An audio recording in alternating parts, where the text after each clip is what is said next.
नमस्कार दोस्तों, बहुत बहुत स्वागत है आप सभी का और उम्मीद है कि आप सभी बहुत ही अच्छे होंगे।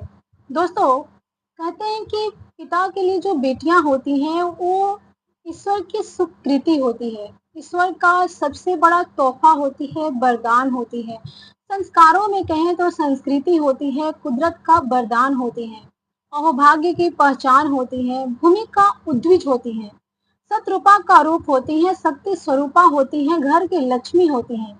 तभी तो जब हिंदू घरों में बेटियां जन्म लेती हैं तो कहते हैं लोग कि बधाई हो, क्योंकि तुम्हारे घर में बेटी के रूप में साक्षात माता लक्ष्मी आई है।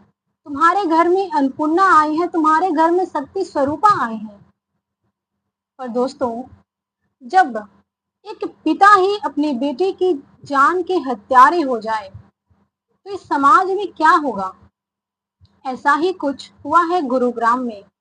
मैं उस बंदे को पिता नहीं कहूँगी, क्योंकि इतना कुछ होने के बावजूद भी अगर उसे पिता कहूँ, तो कहीं न कहीं वो हमारे समाज के ऐसे पिताओं का सभी का अपमान होगा, जो अपनी बेटी के सपनों के लिए पूरे समाज से लड़ जाते हैं।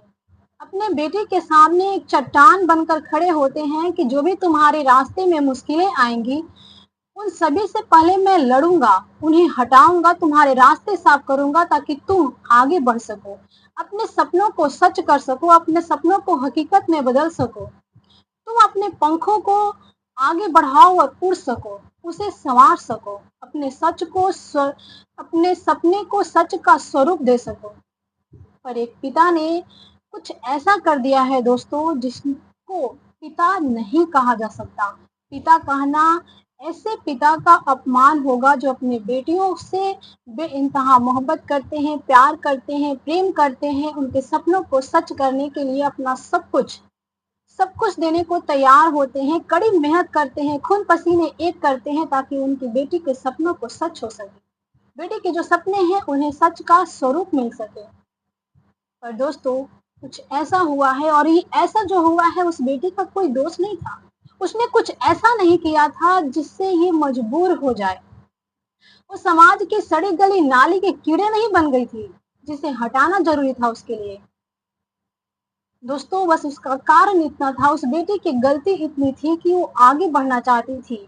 उसके बड़े सपने थे, वो समाज के लिए, अपने परिवार के लिए, अपने लिए कुछ करना चाहती थी, आगे बढ़ना चाहती थी। गलती बस उसकी इतनी ही थी, उसके सपने बड़े थे और उसी सपनों के कारण उसके पिता ने अपनी ही बेटी का हत्यारा बन गया, हत्या कर दी, वो भी पीठ पे 3-3 गोलियां दागकर। दोस्तों, ये जो कुछ भी हुआ है सिर्फ इसकी गलती नहीं है, क्योंकि इसने जो कुछ भी किया है वो समाज के कारण किया है।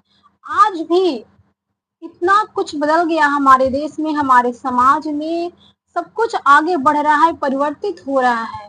जो पहले था, आज बहुत कुछ बदल चुका है। फिर भी कुछ-कुछ ऐसी बातें हैं जो अभी तक हमारे समाज में जड़ें जो है उसकी मजबूती से बनी हुई है। और वो है कि लोग क्या कहेंगे? 4 लोग क्या कहेंगे, 4 लोग क्या सोचेंगे? लोग हमारे बारे में क्या कहेंगे? और ये सोचकर केवल यही नहीं, हमारे समाज में ऐसे बहुत से लोग हैं, ऐसे युवा भी हैं जो नया कुछ नहीं करना चाहते, आगे नहीं बढ़ना चाहते, बस इस सोच से कि लोग क्या कहेंगे। और यही बात एक पिता को हत्यारा बना दिया है, क्योंकि लोग उसे कुछ ताने देते थे कि तुम बेटी की कमाई खा रहे हो, तुम बेटी की कमाई खा रहे हो, तुम बेटी से कमाई करवा रहे हो, उसके खर्चे पे, उसके पैसे पे अपने खर्चों को कर रहे हो। दोस्तों, बेटी को जन्म देना जब गलत नहीं है, बेटी को पढ़ाना जब गलत नहीं है, बेटी को आगे बढ़ाना जब गलत नहीं है, तो बेटी जब कमा रही है तो क्या उस पे कोई हक नहीं बनता? आप हमें कमेंट में जरूर बताइएगा, क्या इस तरह के समाज को ताने देना चाहिए? बेटियां कहीं कहीं और से आती हैं। जिस तरह से माँ बाप अपने बेटों को जन्म देते हैं उसी तरह से बेटियां भी तो होती हैं। पर पता नहीं क्यों लोग ऐसे ऐसे बातें, ऐसे ऐसे सोच अपने मन में बैठाए रखे हैं जो इस तरह के काम करवाते हैं। और इस तरह के काम करवाने से पहले वैसे इंसान को, ऐसे पिता को तो सोचना चाहिए कि लोग जब हमारे दुख में साथ नहीं है, जब हमें ज़रूरत है तब हमारे साथ नहीं है, तो फिर हम ऐसे लोगों के बारे में क्यों सोचें? ऐसा क्यों करें?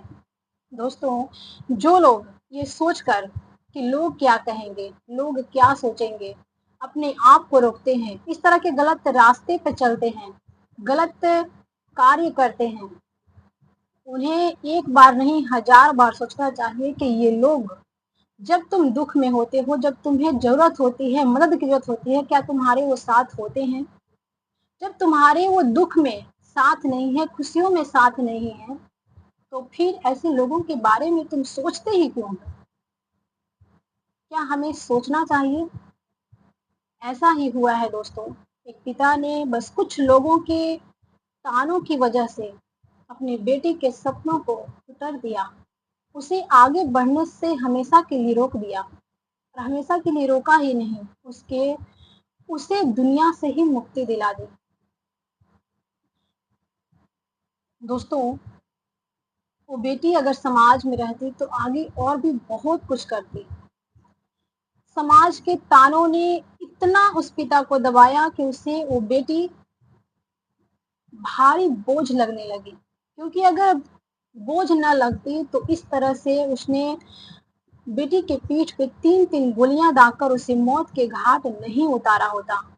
समाज को अभी भी वक्त है सुधरने का, संभलने का, आगे बढ़ने का, ऐसे सोच से निकलने का, क्योंकि ऐसे सोच बर्बादी छोड़ और कुछ नहीं देता।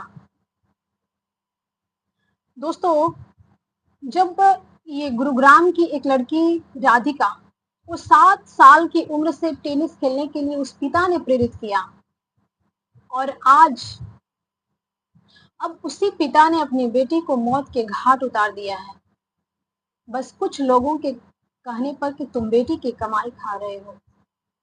ये कहाँ तक सही है, कहाँ तक गलत है? क्या ऐसा उसे करना चाहिए था? हमें कमेंट में ज़रूर बताइएगा। मिलते हैं नेक्स्ट वीडियो में, तब तक के लिए जय हिंद, जय भारत।